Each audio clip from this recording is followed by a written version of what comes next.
Hello, Colts Nation, and what's up, No Horsing family? Welcome back to an episode of the No Horsing Around podcast. Not fan takeover, but we call it RoundTable Talk with the No Absolutely. Horsing Around family. Man, it's the week before game week, man. But all the prep work, all of that is done, dude. I could All not the be more hype, excited. all the hoopla. Hey, and Steven, Shaq is back, brother. That's all I got to say. Shaq is back on the field, 53 out there. I don't care if it's light work. I don't care what it is. It's just a great sign to hear that. Pretty cool. Guys, as you're already hopping in here in the live chat, I mean, I'm super pumped about Wyatt being here early. Marquise, I mean, my man is in the chat already, loving the content. Well, we love that you interact with us as well. Marquise, Beverly, my man. Yeah, Shaq's back. They just picked this roster, this 53. Didn't have a lot of turnover as far as waiver claims. However, Trevor Denbo, to kind of recap a little bit, he went on IR today. So he did make the initial 53. Looks like he'll be back at some point in the season, but he's out. And then we re-signed Dennis Kelly to kind of bolster that offensive line. So current events, we have our 53. Obviously, we went out there and traded with Tampa, did a swap pick, and got a special teams ace as well. So yeah, I mean, exciting. This is our 53 probably for the long haul, unless injuries happen. We all know how Chris Ballard operates, Steven, and he never stops trying to make the roster better. So you never know, man. I never say never with that man. He's always going to be scouring those pages, trying to upgrade, trying to look better. But we are so grateful for you, the No Horsing Around family, for joining in. And this is going to be a fun live stream. Yeah, I mean, it's such a chaotic day, like couple of days between the cut down and then the waiver claims. It's almost more hectic than the first day of free agency. Really quickly, before we get too far into it, we want to shout out, obviously, our amazing sponsor, Home Field Apparel. It launched. You've seen Zach rocking his shirt. You've seen me rocking mine. I've got the lovely hoodie on for those who want to see it. It is incredibly comfortable. I'm fighting my family to keep it. If you guys are interested in the stuff, it's amazing stuff. I mean, and you can just go onto the website. You can look up their Colt stuff. They have awesome Colt stuff, as you guys have seen over the previous week. Just type in "no horsing around." You're going to get 15% off. It's very helpful. Trust me when you punch that in. And then, kind of on the side note, me and Zach talked to you. Who's your fan? You're an Alabama fan. Yeah, they got amazing college athletic wear too, especially with the college season kicking off tomorrow. Sure. Hey, and support local. I mean, that's the coolest part Absolutely. about it. It's not like we got somebody who was, out there on the other side of the planet. Hey, man, we got a local sponsorship for a podcast with a local guy, plus a man that lives all the way down the great state of Tennessee. Hey, why not? If you're going to buy it anyways, support a local podcast as well. Hit that No Horsing Around promo code, save 15%. And we're just excited to be a part of Home Field and be a part of that family. We're excited that you're a part of our family. So become part of both of our families and save 15%, get some really cool gear, and get ready for week 3 against Kansas City sold out crowd. Pretty cool. Herbside, shout out to you, my man. You are here for every stinking live stream, and I don't even understand it at all. You are awesome, brother. I mean, it is so cool to see. We appreciate it. Hey, he's a part of our family. Right. Hey, we want to point out. I feel like we should point out to anybody who's jumping into this who has never seen it, and you're like, man, it's a Colts show. We call ourselves a podcast, but we really do a whole lot of more in regards to YouTube and stuff. So it's a Colts show, and I'm a Dolphins fan or I'm a Lions fan. Yeah. I mean, just boom, Herbicide dropped in on us week one last year, almost exactly 1 year ago, and continued to maintain contact, continued to be on the show. So you can be a fan of another team and just enjoy hanging out with us. We love that. Yeah, so don't be shy. I got a question, Steven. Let's throw this out there just for the people who are in the chat. Do we have anybody that we're disappointed about that didn't make the roster? We feel like somebody did make the roster. You're like, I don't really understand that. Like that doesn't make a whole lot of sense for me. I don't know. I think, Steven, overall it was a pretty cut and dry 53. I don't think there was anything that really, obviously Weatherford would have liked to have him on the football team. I thought he had a really good preseason. Bears claimed him, so he good for him. I mean, he's a local kid. He's from Cicero. He's going to play in the NFL this year, it looks like. So good for him. He's going to play in that Matt Eberflus defense, where we all know you got to have effort and energy to be in that defense. So hey, the man got cut, but he found a job, landed on his feet. Yeah, Sterling. John Doe says, yeah, Sterling. I mean, there's no doubt about it. I would have liked to have seen him on the team as well. I've got one for you, Zach. Me and you talked. I sent you a message about it because it was like I'm. How shocked are you that Ben Banogu made the final 53? How? Because for 2 years now, my man. For those who don't know, for 2 years, Zach has called him to not make it out of training camp, and I was holding off. I didn't say anything today because I thought there was a real chance that coming with waiver claims he could probably end up leaving. But bro, man, Ben Banogu is on the 53 right now. Yeah, that's some horse bleep right there, man. I mean, I don't quite understand it, but whatever. Yeah, he's there. White says we claim Luke off the Bills and then cutting and then Bill Snag Van Denmark had high hopes for Ryan. I don't know. I don't know if how I feel one way or the other about Ryan. I mean, he probably would have had the chance to build a little bit here. But I'm also, I'm excited about the direction. I'll say this: the front end of our roster is so much better this year than it has been probably at any time in the Ballard era. Minus obviously you don't have Andrew Luck as your quarterback. Who, if anybody hasn't had a chance to watch Bruce Arians today on a podcast, who has coached Ben Roethlisberger, Peyton Manning, Tom Brady, and Andrew Luck, said that Andrew Luck was the best quarterback he's ever coached. I don't know. You take it for what you want to take it for from a guy who's coached for 45 years in the NFL and won a Super Bowl ring and had a hell of a year with us. That's pretty high praise, Stephen. To say Andrew Luck is the best quarterback that he's ever coached. It's pretty good. It's pretty good. Well, and I was gonna say, I was listening to this little podcast. I feel like I know the person. It was for those who don't know. Obviously, I listen back to it when I'm not on the show. So I was listening to this little podcast called No Horsing Around, and I was listening to Zach talk about when the 53-man roster came out, and it was a very good point that was made by you that it's a very deep, talented roster, and there were going to be hard cuts. There were going to be hard decisions that had to be made because you are really deep at some positions. Now, you're not as deep at others. I love the Kelly signing, which FYI, I always give kind of like that back end behind enemy lines knowledge of living down here in Tennessee. In the middle of one of the shows I listened to, they were talking about how Tennessee needed to go get him back.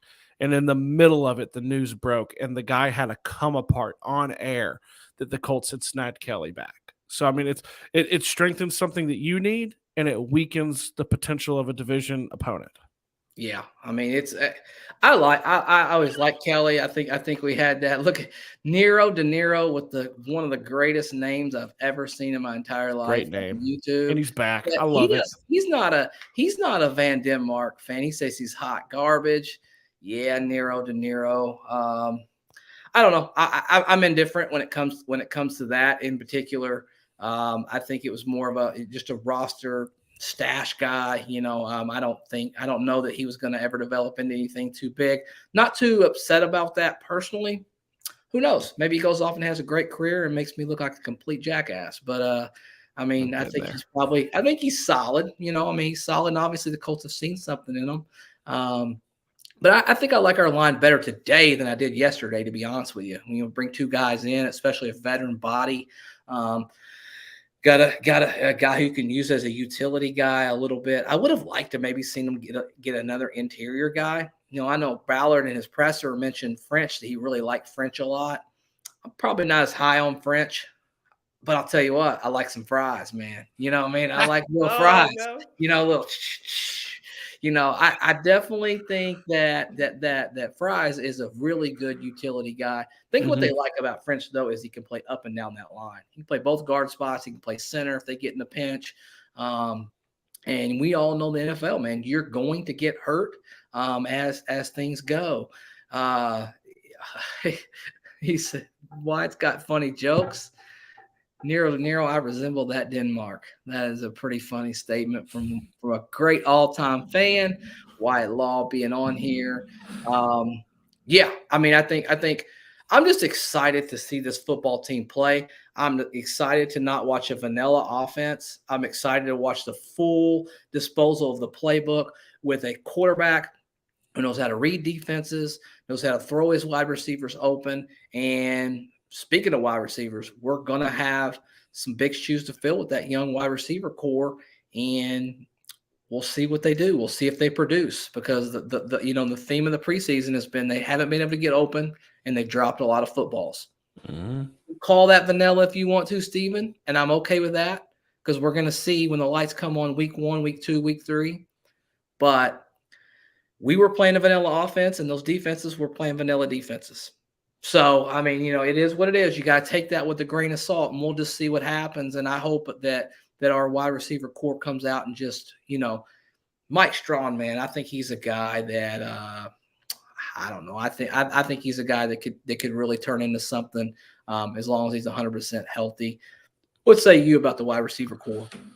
Well, I think it's interesting to hear to note in Ballard's presser today that he really does like the receiving core. He does like the young talent that's in there. We talked about it last week on the live stream that I think it's really, really similar to the D line and the edge rushers from last year, where it was, I want to see what I have in my guys. What do I have? We've invested, for the most part, you've invested a second-round pick in Pittman, second-round pick in Paris, second-round pick and Pierce, right? Yeah. You've invested multiple, and I know they're not first-round picks, but at the same time, you've invested multiple high-round picks, right?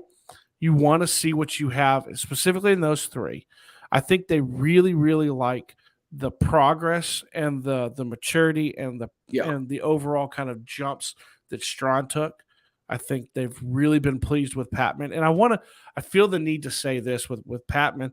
I think a lot of people forget with Strawn and Patman specifically. Strawn's coming from a low-level school, and Reich likes his receivers to know every route in the route tree, every position, X, Y, everything, right? So he had a lot to play up to, and he didn't play really the year before because of the COVID year. Patman, I think people can look at him and go, well, he's a D1 receiver. It's important to note with him, he was coming from Washington State with Mike Leach. I believe he still had Leach at the time, to where he's running a completely different kind of offense. He had to learn how to play receiver too. So my question to bounce back to the chat and to you is, what's the leash on the young guys? What's their leash? Is it if they look really bad in week 1, are we suddenly see TY or OBJ sign, a sighting in Indianapolis? Or is it, do they get time to try to develop a little bit of rapport with them?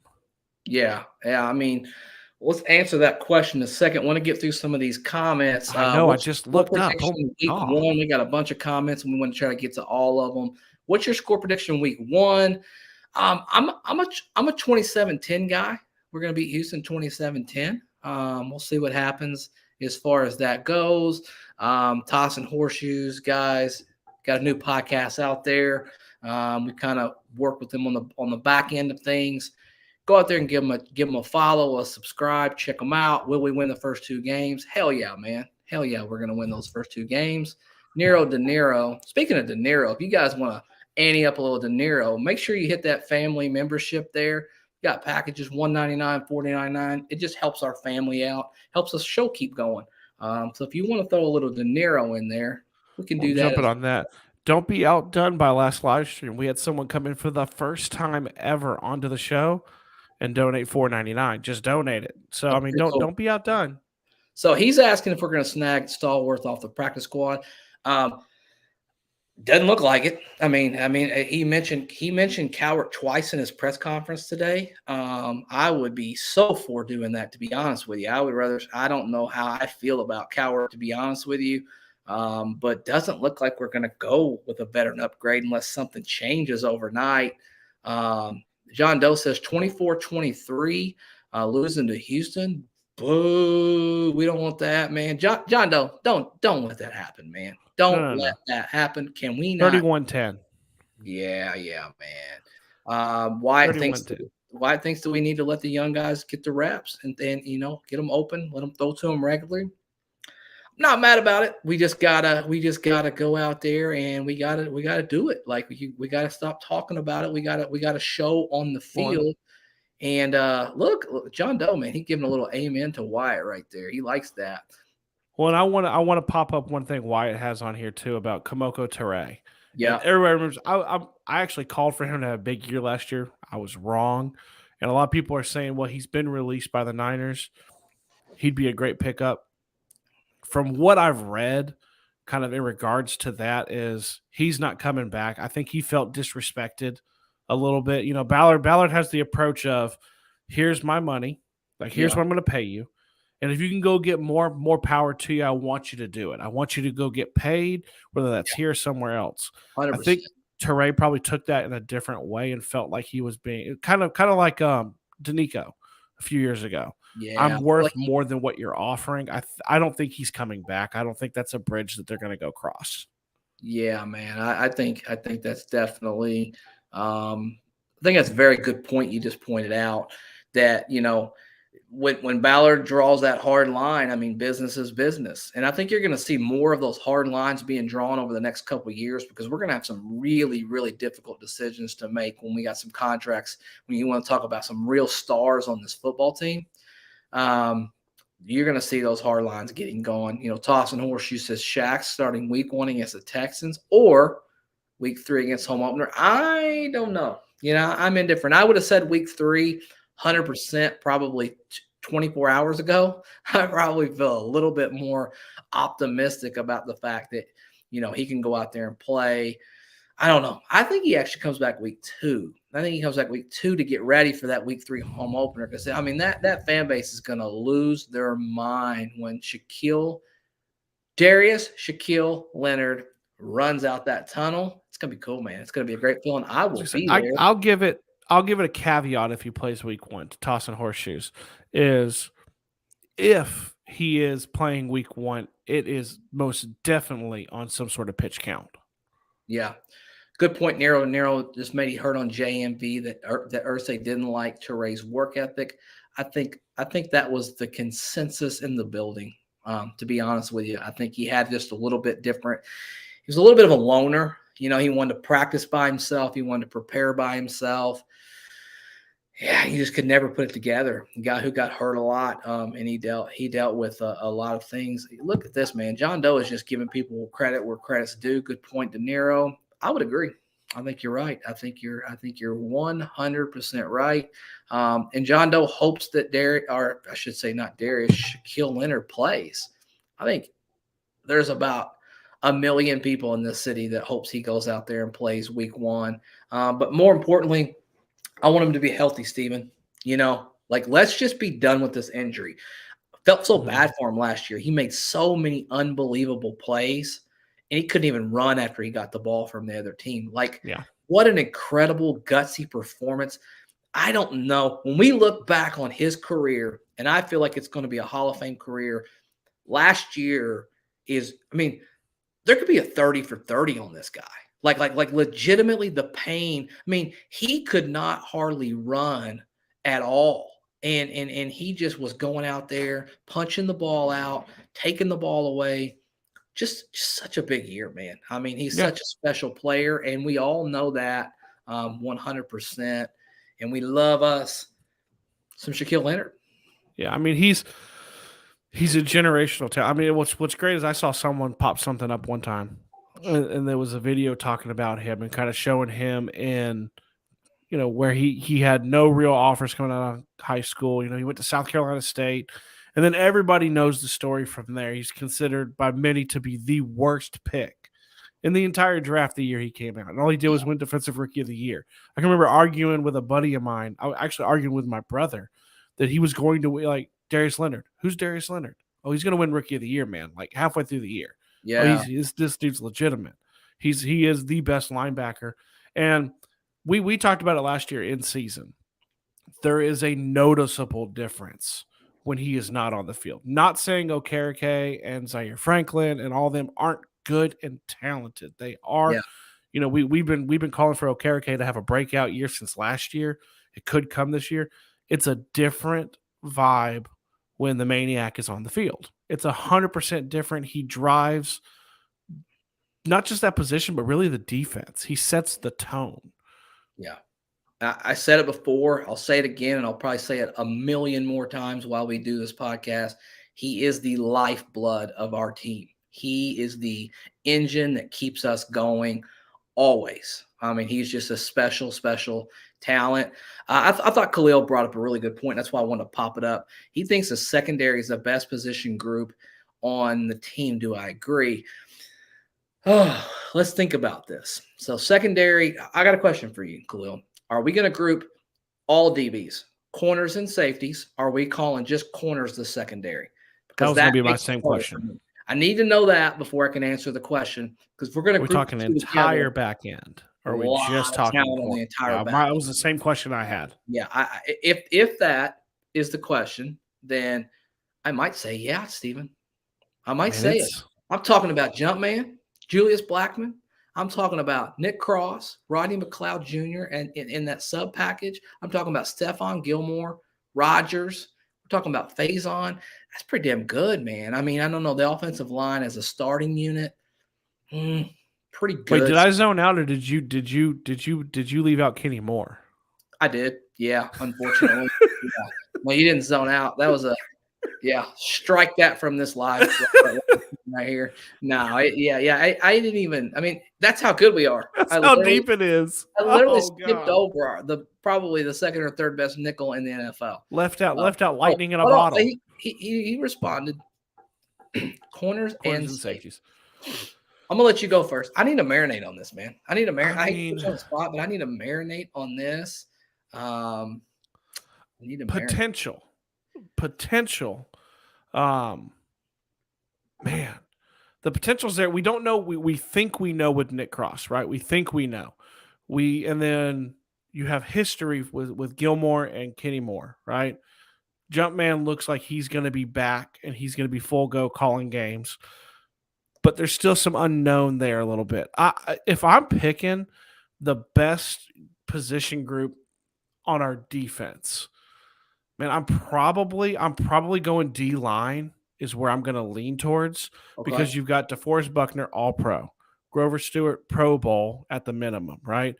Yeah, Yannick Ngakoue, All-Pro. You all know how I feel about him. I've called 16 sacks.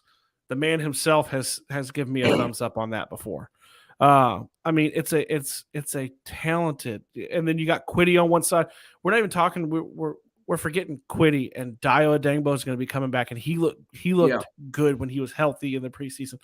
Man, if I'm going on the defense on proof of like what I've seen, what my eyes have seen players do, it's going to probably be the D line. The potential's there. I mean, Nick Cross has looked amazing.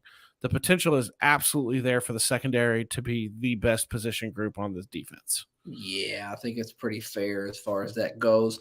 Nick says, Shaquille Leonard and Q are getting them gold jackets after their career's over. I can't argue with you at all. Not even a little bit on that brother right there. We got Nomad hopping in here. Wouldn't be the same without having him here. I think we all know very little going into game one. Good point.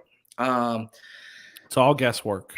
That's what we have Nomad on here for, to be the level head of all of this. And, when I get off on a tangent and I start, dreaming of Super Bowl rings and, having this fantastic season and sweeping the AFC South, I look down at Nomad's the voice of reason.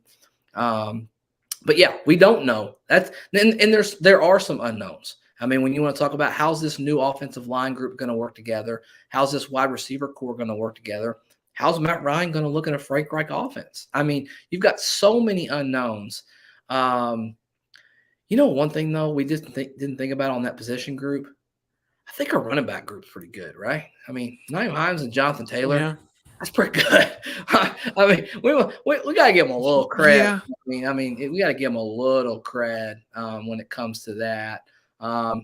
Yeah. So, and to Steven's point, he said Yannick for 16, bro. I mean, no. Click one more down the chat. He gives me a maybe. Me a maybe. You answer it, man. I say he's a little less than 16.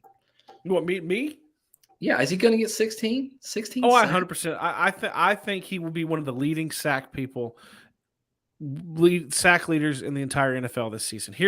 But I have a reasoning, and Zach tends to try to talk me off my stupid ledges. He's just going to let me go with this one. Uh but think about this, man. I mean, when you look at it, DeForest Buckner's been getting double and triple teamed. That's not going away. Yeah. And now you have a legitimate pass rusher. We talked about it endlessly through the offseason, who has had double-digit sacks pretty much every season, and he managed to I think he did it or he almost did it last year while playing for 2 different teams. Yeah. So, I mean, the guy's legitimate. He looks to see he seems comfortable where he's at. He seems to want to be here. I don't think anybody can argue that he hasn't done that and he hasn't ingrained Oh, himself to Indianapolis, to the state of Indiana, to Colts Nation, to everybody. I mean, is it a bold thing? Yeah, absolutely. Like 16 is a lot of that's a sacks. lot, But man. man, I think he's gonna have the kind of year where we're gonna look down and be like, man, we're gonna have to pay this man so much money. 25 million a year be my guess. If he hits Oh 16 yeah. this year, it's going to be Take outrageous. my money. Beverly wants to know. He hopes we start out 4, 5, 6, 7, and 0. My man, me too, me too, me too. No What a match. difference that would be from Already last year, know. Zach. Yeah, exactly. We know JT is going to tear it up again. John Doe's guaranteed locking in. If you're gonna go for the over under on wins, he's giving you 12 right there. As that goes, Wyatt, when's the last time Matty Ice had this much talent to work with? He's pumped. I would agree with that. I think probably is the year they went to the Super Bowl. Yeah, I mean, it's probably. I mean, as somebody who lives down here and went to school close to the Atlanta area, I've seen Matt Ryan play a lot of football, and I've seen a lot of Falcons football. And I mean, the year he went to the Super Bowl, there was a lot of talent. He had very talented running backs. Now, nothing like Jonathan Taylor, but Yeah. I would argue he definitely had better receivers in that year. And he had I mean, like him or hate him, he had Kyle Shanahan, who was a hell of a play caller and a really talented head coach. I mean, I put Reich up there with him. So I mean, it'd be interesting. I think he has more talent here than he's ever had. But man, I mean, we joke, John Doe's he was a Falcon. He's never had that much talent. The Falcons back in the heyday, they had some talent around him. Yeah. Yeah. We have 3 top tier players at the position: JT, Big Q, and the Maniac. I would agree with that. I think that's pretty fair. John Doe's going to go with 12 sacks guaranteed. Shout out Khalil Taylor. He thinks Gilmore's going to have a big year. And Tyrell Hubbard wants to know what talent. For me, I would go with Jonathan Taylor, Michael Pittman Jr., Quentin Nelson, Ryan Kelly, Braden Smith, Shaquille Leonard, DeForest Buckner, Grover Stewart, Yannick Ngakwe, Kenny Moore, Stephon Gilmore, Julian Blackman. That's where I would start with talent on this team. You left out the Autobots that are the tight ends too. Yeah, exactly. He says the Colts have no line, no wide receiver, average cornerback, and below average tight end. I don't know. I mean, we're going to see. We're going to see exactly what this football team's made of. I think we're probably a little bit better at those positions than we would have than maybe people give us credit for. I'd say this. I think Quentin Nelson's a pretty good offensive lineman. I think Ryan Kelly's pretty solid. I think Braden Smith's pretty solid as far as the offensive line goes. I think many teams would like to have those guys. I think we probably have the best running back in the NFL. I think Michael Pittman Jr. is a very, very good wide receiver when it comes to that. A couple years ago, I believe that Stephon Gilmore was the defensive player of the year.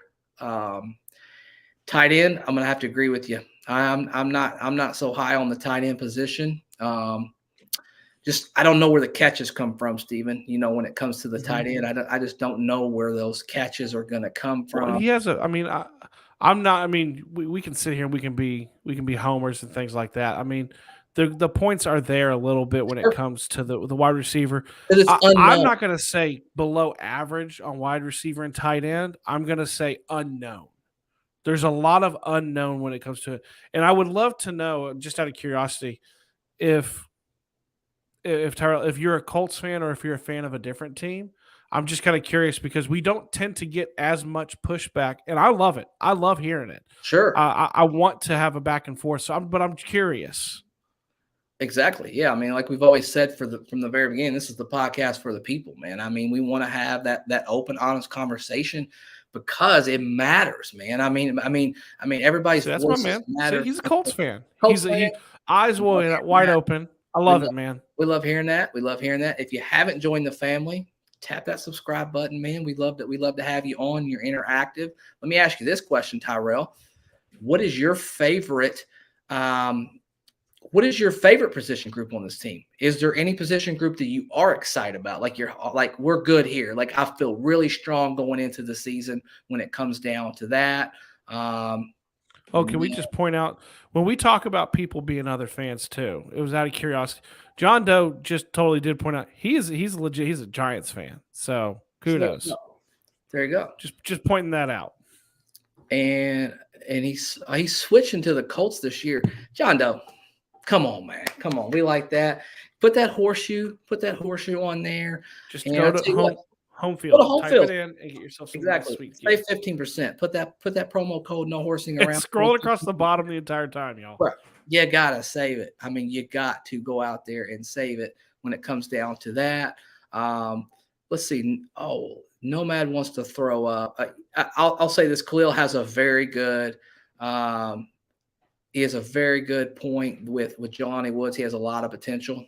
I mean, I don't disagree with that at all. As well as Trevor Denbo, safety on IR. We talked about at the very beginning. We are short on safety.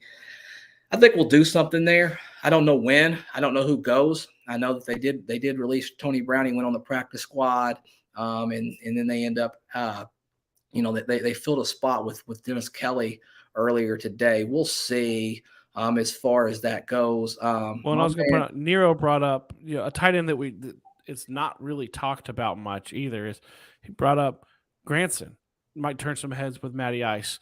My only concern with him is that he has had a case of the Eric Ebrons every once in a while, where he's not caught balls he needs to catch, and the potential of Jelani is, I think, through the roof.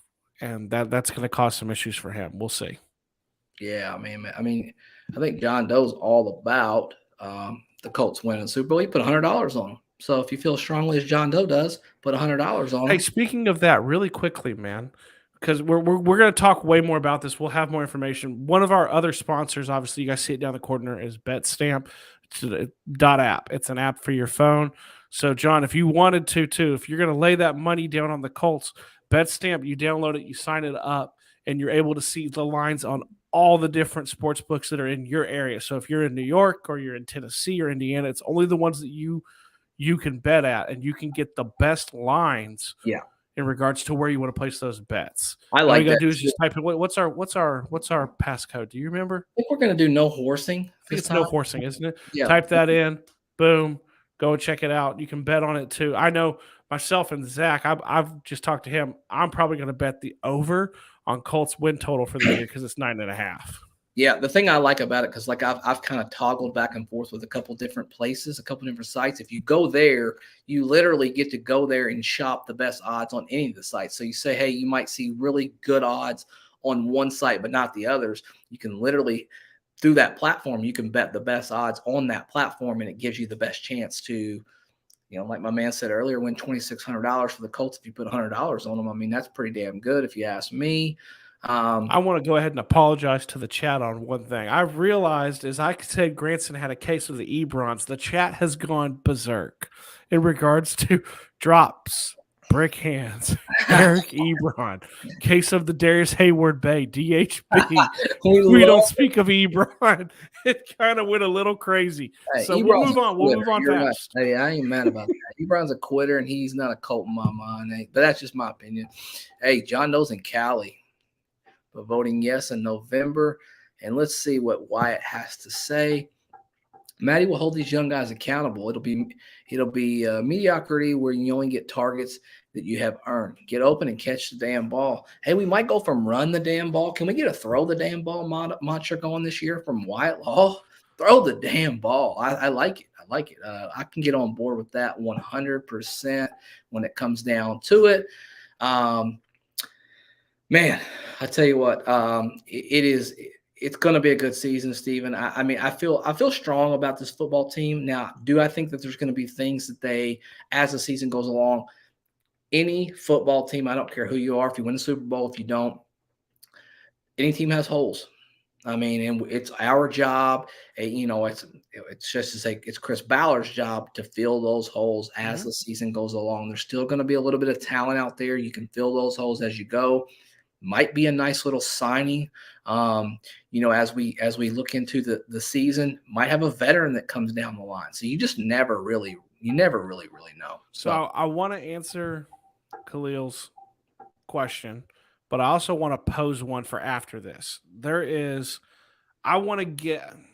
So we've done a show on it, and it's a big thing. The Colts don't generally do what they did, which is carrying 3 quarterbacks, right? And me and you talked about it a lot, about Ehlinger and what we thought was going to happen. We talked about it on this show. We've talked about it during the week. Like I said, for those who are new to this, me and Zach probably talk every morning. My phone or his phone is blowing with a text of some sort by about 6 a.m. in the morning between the two of us. Yeah. But I want to get the chat's opinion on the fact that Ehlinger got kept on the 53-man roster. I'm interested to hear what everyone thinks of that. It's potential.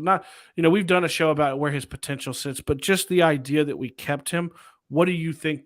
What do you think of it? So we'll get to that. I want to cover this. I just want to kind of float that out. It's a great question. It really is. I mean, when it comes right down to it, yeah. I mean, I was for it. I think he's a future guy that could at the very least be.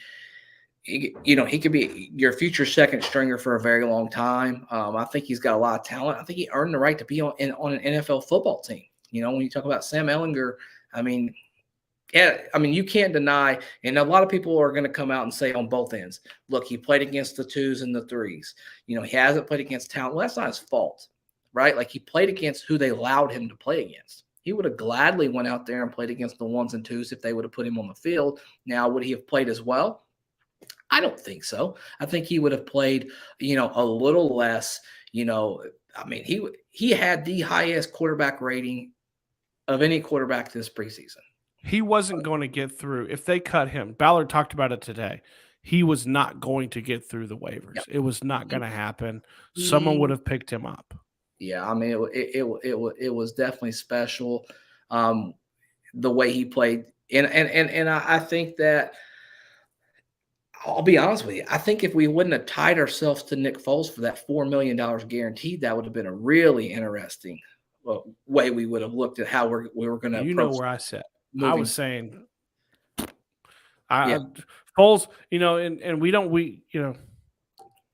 like you said, a lot of people say Ehlinger played against the 2s and the 3s. Foles played against backups too, and he didn't look great. There's a lot of people who get in those games and they still don't look good, and Ehlinger did look good. I've never said, and you won't hear me say it until if it actually happens, that he's this QB in waiting that's going to sit behind Matt Ryan.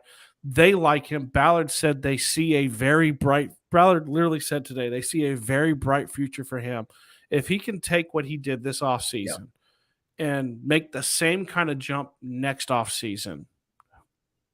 Who knows where he's going to be sitting at? So you just never know. I mean, it may be something fell into our lap. Nate says, I like it. He feels like Ehlinger can offer a mobile option as a quarterback, special plays, special situations. He took advantage of those situations he was put in. Other quarterbacks played against 2s and 3s as well. I got to agree with you, man. I mean, I think let's get some of these Ehlinger things popped up, Steven, and try to get through some of those. Chaz likes Sam too. Don't come at me and remind me. He reminds me of a little bit of Drew Brees. Man, Chaz, if that man is 80% of Drew Brees, sign me up, brother. I'm good with that. He's short. I guess that's where the comparison's at. Yeah, Definitely more that's the only mobile. one I see there. Definitely more mobile than that, and I don't know that he's quite got that timing and that rhythm down yet. Khalil says Sam can learn a lot from Matt, and I have to agree with that 100%. No, Matt, he became a Sam Ellinger fan. Yeah, me too, man. I mean, yeah, look, and John Doe, he throws in a little slab right there at Foles. Foles looks like horse bleep when it comes down to it. Okay. Can I do a Just say it. soapbox Just about say it. Foles? Just say it. Okay. All right, let me stretch this out. Okay. So here's my thing. This is my thing about Foles is I'm not going Say to say he he's a sucks. bad Just say quarterback. it. Say he sucks. I think you know what he is, and he's never been the same since he won that Super Bowl. He openly campaigned. There was a okay. All right. He was on the Bears last year, right? The Bears were hot garbage. That was And the I love weirdest Justin Fields. press conference I've ever heard in my entire life, by the way. He begged to leave the Bears, but he was flinging it. He was third string. Yeah. Now, and I love Justin Fields. Me and you both said we would have loved for the Colts. He was the guy that we wanted the Colts to draft 2 years ago. But he couldn't get beyond that. He couldn't take second string. When he left Philly and he got the big contract in the Jaguars, he looked horrible. You know what he is, and I don't think he's ever going back to what he was. Man, why not? You have a cheaper option in Sam Ellinger, and dude, I'll tell you this much: he seems receptive to learn and to get better. And I don't know. I'm not saying Foles isn't like that, but Foles is older. He's more set in his ways probably than Ellinger. I just I don't Oh, see it. I didn't see it last year when people were calling for the Colts to make the trade for Foles after Foles pleaded while with the Bears to come to the Colts. That's a bad look. I don't know. I don't. I understand the premise of it. I really do. Like having a veteran guy in there as your backup. I mean, I think you've probably thought before training camp started that you were just going to kind of tie him and Ryan at the hip, and you'd have that veteran presence. Very good in the film room. And if you got to a pinch, you felt confident he could come out and win you a game. If you had to go out and do something like that. My take on it is, and this is just my take, I'm obviously not perfect at my assessments. He didn't look great to me in the preseason. That doesn't mean he didn't have any good moments whatsoever. He had a couple nice plays. I have to give him credit when it comes down to that. But for me, I don't think he had a great. I want to give credit. We've always told people, even if you disagree with us, Hirsch says just stop. Foles did not look bad. You won't realize it's important unless he has to play. 100% true. Hope you're right on that. Hope you're right on that. Don't Hope ever want to see him play for the Indianapolis Colts because that means Matt Ryan's healthy and he's playing very, very well. I don't guess Nomad is loving Foles. Got a little bit of a face right there, and Sam hasn't started a game, and Foles is facts. He has won a Super all Bowl, true. and All Sam true. never started a game. Trent 100%. Dilfer won a Super Bowl too. Well, yeah, it's with one of the greatest defenses that ever existed in the history of time. We're in a different. Here's the thing: we're in a different. Me and you have talked about this in regards to that. Is we're in a different time frame when it comes to football too. Yeah. You very rarely see a team that has a mid-tier quarterback. Like we can be honest that Foles would be a middle of the road quarterback, who is going to take you to a Super Bowl if you don't have otherworldly talent around them. We're kind of at a place in the NFL now where you need a superstar quarterback. You just, it's the way the league has gone. Yeah, probably so. Look what Nate said. In my opinion, Ellinger's floor is a solid backup. He's a season away from being a development, and his ceiling is Alex Smith. I think that's fair. It's not bad. I'm not crowning him and saying he's the next coming of the greatest quarterback that ever, walked the face of the planet. I'm not going like, Jim Irsay and saying, hey, this guy's going to, be the next Joe Montana or Tom Brady. But what I'm saying is a couple things. He's progressed from year 1 to year 2, which you like. He's clearly had a good preseason. He did the best he could do with the hand he was dealt, and he earned a spot on this football team. That's all I'm saying. So I did a lot of long-winded stuff when it came down to it. But it definitely kind of turned out that way. And we're going to give, let's see. Hirsch. Sam's game is perfect for the preseason where lines are bad. He still plays a lot of Sandlot. He does play a lot of that Sandlot. I will It's agree with very that. true. There's no doubt about that. We'll agree to disagree. If there was a long injury during the season, heaven forbid, I think I like Sam on the field for a long term. In Well, one and game, I want to point that. I So like Nick Foles. with what he says there too, the only thing I want to say one thing. I'm going to bring up one of the other things that Hirsch said. One is he does play a lot of Sandlot football. So does Mahomes. So did Favre. So does Rodgers. There's a lot of really great quarterbacks that still kind of play that Sandlot style. But Hirsch does come back around and say, "Oh, I overclicked." Does say he's okay. This is what we're all talking about. Just letting him sit and let him develop and see what you have. If you hit on it, great. If you I'm don't, talking about him as a it's backup. no harm, no foul. I'm talking about him as a backup. I'm not Yeah. talking about this guy as the next great quarterback and like, oh my gosh, we've just discovered this. Of course, everybody wants that to happen, but yeah, I'm just talking about him as as an actual backup. And I think we got to do this right here. Nomad, we got to protect. Please, God. We got to protect him, man, at all cost, no matter what. Keep him upright. Don't let him get hit. And let's have a great season. Come on. I think we have a real opportunity here to do something special. Yeah. And the good news is that we're debating quarterbacks, and we're debating quarterbacks so much that we have 3 possible players that could play football for this football team, and that's a good thing. I've got another one for you, Zach, too. What? Because my question with Sam and Linger seemed to bring so much fun to the chat. This one's not nearly as heated, but it's on topic of what we're just talking about. I want to know what the chat thinks. Do we think that the Quentin Nelson deal gets done before the season starts next weekend?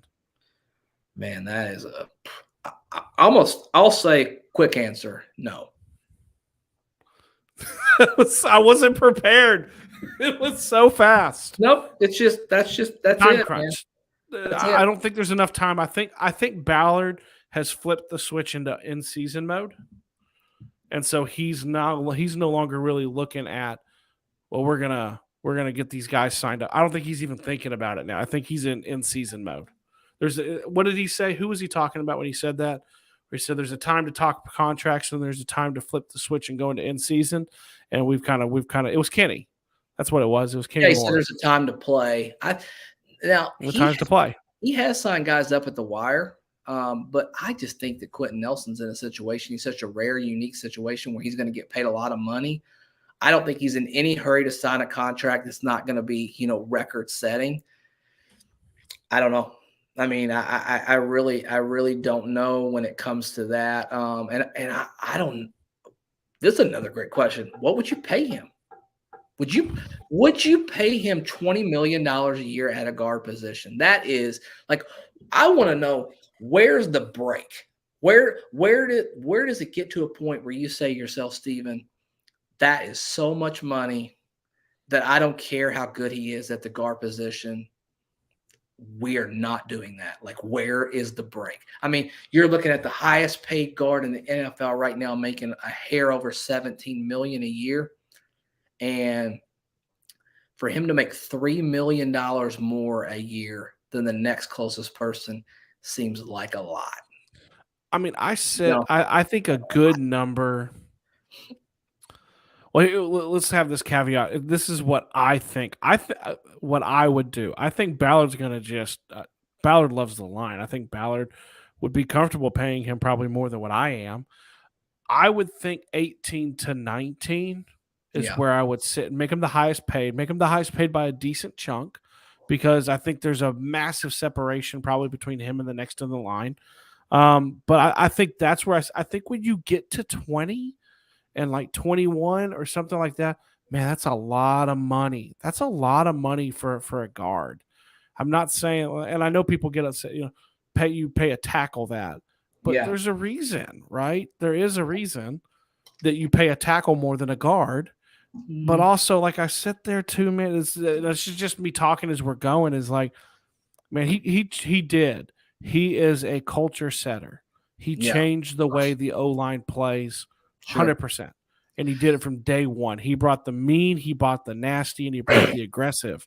And he still does. Yeah. and he changed the entire way that whole culture for that offensive line was. Let's And get he's to still some of really these good. comments. Yeah, he's good. Nate says, doesn't look likely. I don't want them to pay a guard that much money. It's hard to win with a lot of money in a guard. Too many premium positions. It's a great This is point. going to be an ongoing. Why it says 19 million. Oh, look at my man. This is my best friend right here, guys. Corey Lampkins. He's finally joined the podcast. You guys are awesome. Big Q is worth every penny. Dude, very first time that he's ever hopped in on one of our live streams. So cool to see him on here, man, supporting the show. He will be here week 3 in person.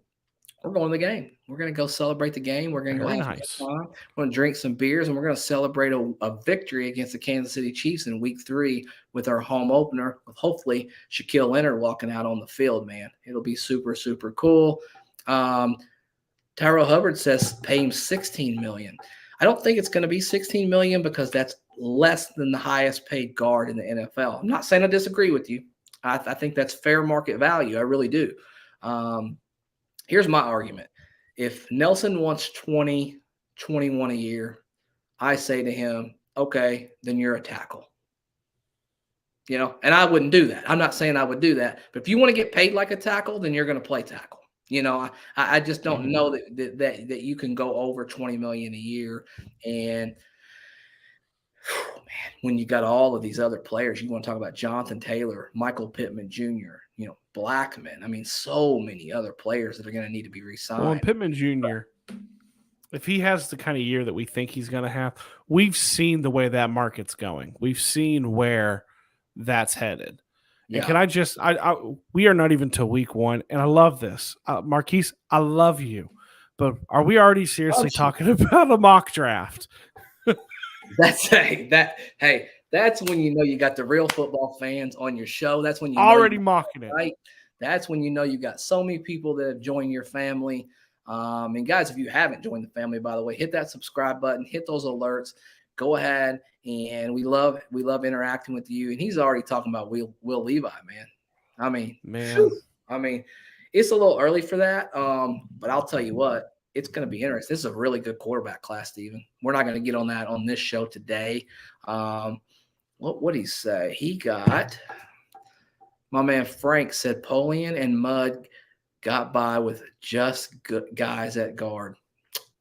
I'm not going to argue with that whatsoever. Like there's a team construction and a roster building argument that you should not invest hardly any money at guards. Like it's the most replaceable position. And I'll give an example, and I'm not comparing the two whatsoever. You put Chris Reed in there last year, and Chris Reed looked very good, right? Like you didn't see this like just major historic fall off a cliff type of situation. It's going to be something to monitor. And I think that's what's going to happen. I think that's why it's not going to happen. I think that's why he's not going to get paid until the offseason. I think his agent's going to put a little bit of pressure on Chris Ballard and say, we're going to squeeze you, man. He's going to get paid. Now, if it doesn't happen, I think he would be the first franchise tag player that Chris Ballard – I don't know if Chris Ballard's ever put a tag on anybody, but Quentin Nelson's getting a tag put on him if he doesn't sign the contract. I don't know if that's going to happen, but – we'll see. Polian too didn't believe, and this is the difference between Polian and Ballard too. Polian also didn't believe in investing in linebackers. Obviously, Ballard has. Yeah. It's that's a tough one. So Mudd is obviously a Hall of Fame coordinator, right? Off position coach, and Polian, the mentality that we built the roster back then, very, very different. Sure, very different than what we do now. Well, yeah, he went for an historically good offense, and he kind of neglected a little bit on that defensive side. Which would work really well. Except for the pass rushers. He knew you could have a mediocre defense as long as you were able to get 2 great pass rushers, and you could win football games. And he was exactly right in a lot of those moments. And then we got Tyrell saying he thinks that Paris Campbell's going to have the best season. Fair enough. That's mind meld. It's a mind meld, man. That's what I have called Tyrell. If you haven't watched it, go back and look. Anytime I've talked about Paris Campbell, Zach, what have I predicted for this year? Yeah, you said Paris Campbell's going to have 1,000 yards receiving. That's right. Not going to happen. But if he doesn't blow a hammy or blow his knee out, and he's going to get 1,000 yards. Hey, man, we'll see about that. I mean, that's whew. He's got to stay on the field, right? Like doesn't he He's have got to stay on the field. Let's get to some of these other comments. Nomad, the Colts seem to have one of the most balanced teams they've had in a very long time. I won't disagree with that, Nomad, at all. Polly and Star Wars offense melted in most postseasons. I won't disagree with that at all either. It's very true. I don't know, man. And you're going to have this argument. Our depth's not as good as it's been in the past, but would you rather have mediocre players on the back end, or would you rather have much more talent on the front end? I think you probably got to give a little somewhere, because you can only afford to put so many players on your football team. And I think I probably like a little more talented front end. Well, I'm going to give you a ton of credit, Zach, because I think during the offseason, you talked about it too, is that Ballard's great at finding depth pieces. Yeah. And he's done that before. He's shown that he can do that. The question was going into this offseason, you now need premium players, superstars. Superstars, but like, top end talent. Can you go get that? So I think he did. I think, you go and you get a Stephon Gilmore. You go and you get an Ngakoue. You get these talented players to sub in. He's proven that he can find depth. He can get guys who can fill in gaps for the most part. And also, how about Big Grover Stewart in that last preseason? He's so overlooked. Oh, dude. So overlooked. What a steal. 3 years, like $30 million for that guy right there. One of the best premier run-stopping, guys in the NFL. We haven't really talked about him enough. I guess we've overlooked him a little bit, and shame on us for doing that. But man, I just want to shout him out. He played so great in that game. So heading into the season, let me ask you this question, Steven. Okay. You're going to be disappointed if the Colts don't do what? Win the AFC South. Okay. I think that's I will be, because win the Super Bowl, win a playoff game. Like, it's disappointing no matter what happens as a Colts fan when the season ends. But I will be disappointed because, like I've always stated this to anybody who watches this about me living in Tennessee, I get a lot of that information. And the Titans look to be taking a step back.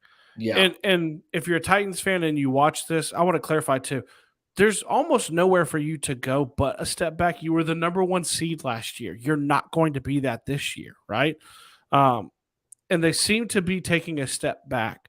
You have a lot of talent. And for the first time, I would say, in recent memory, the Colts, I feel like, we talked about it going last year, going into the offseason after the horrible loss, right, to Jacksonville, all chips in. What did that mean? It meant what they did this offseason. I feel like for the first time, they are all in on this season and probably next season. They have gone all in with some of these some of the maneuvers they've made.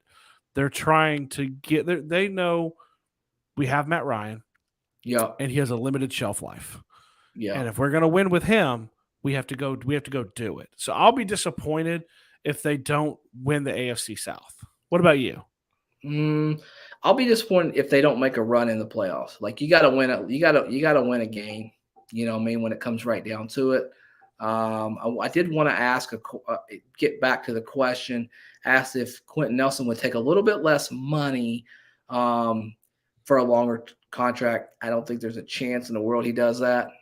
This is his time to get paid, and he's been hurt. He got hurt too. And yeah, I think he's gonna take it all, man. I mean, that's just an honest answer. Looks like Chaz is disappointed we can't play good situational football. Chaz, don't give me coach speak. Hey, man, let us know exactly what's on your mind. Let it off your chest. We'll throw you up. That is coach speak. Is that Reich? Did Reich sneak into our chats? Yeah, more likely. Matt Ryan wins MVP or ban. That's a great question, dude. Dude, anybody on this show that watches this show at all knows that I call him Ben Banaboo. Oh, Ben Banahoo. That was another one. And I'm not gonna even come close to saying, hey, I think there's a better chance Matt Ryan wins the MVP. I'll say this, another hot take. I still don't think he makes it a whole season on this football team. I think the next guy that has to go due to injury, he's the guy that gets cut. So if you guys are going to use bet stamp, go ahead and bet that Ben Banagoo is still on the roster at the end of the season. Corey Lampkins, he says, I would be disappointed if the Colts didn't make the playoffs. even if they win the AFC South, I agree with Corey so much. We've talked about this off the podcast, on the phone. You got to win in the playoffs, man. Like that's what it's about. Like all of these moves that you've made. It's probably why you go mid-season, see how the season's going. That's probably why you pay like an OBJ to put you over the top, right? Like that's why you go and make these big moves, these power moves, because you've made all of these moves to get to this point. Now you want to see what you got with this young roster squad. And if you need to go in and add a real good veteran presence at any position, it doesn't have to be just wide receiver, you probably make a big move. I couldn't agree with Corey any more than that. If you win the AFC South and you get beaten the first playoff game, it was all for nothing, man. I mean, it was absolutely, not to steal a line, one of my favorite lines in the NFL, but you play to win the game.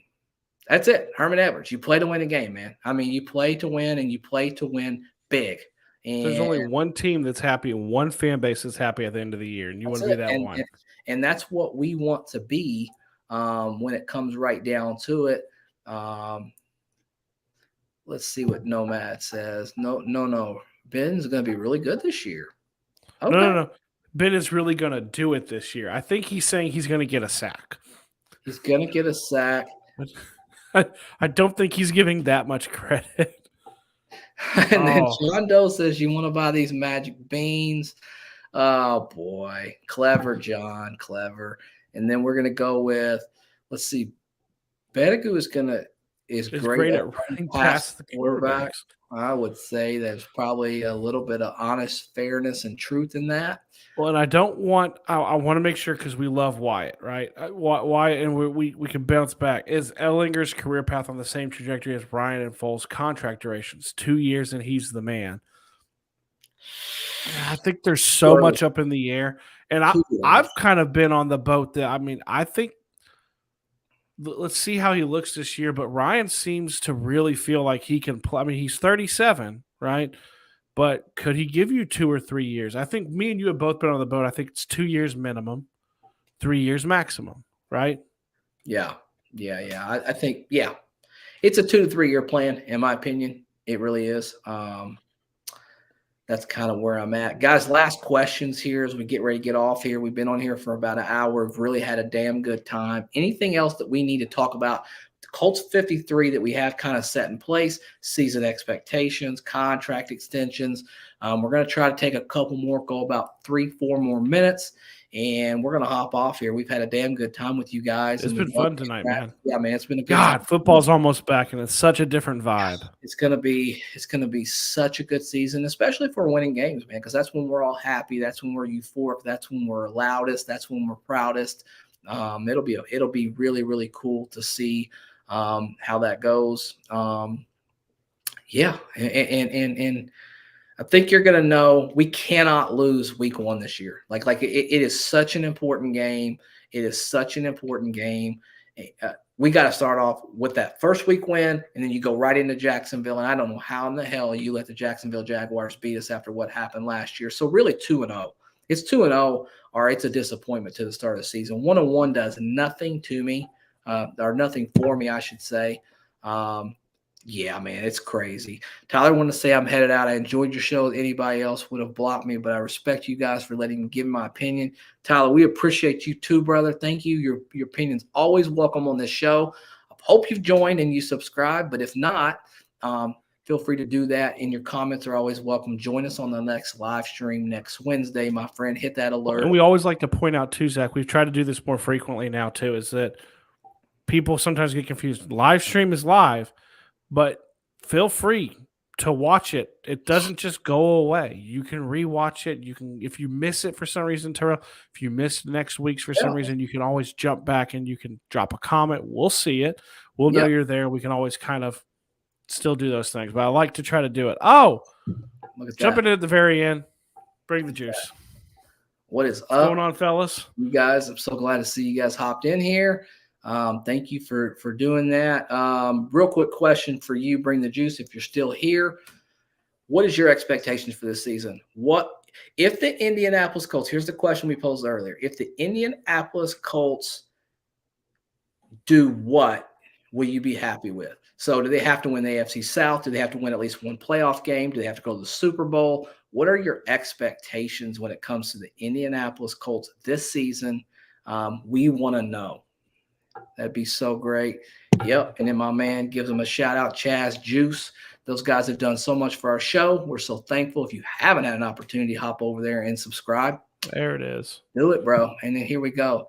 Division title, one playoff game. I think that's the consensus, right, Steven? Like that's the consensus when it comes down to it. Yeah, I mean it's definitely and then Hurstead win the division, and you have to start somewhere. Okay. And then Wyatt's 14-3 championship and a championship game participant.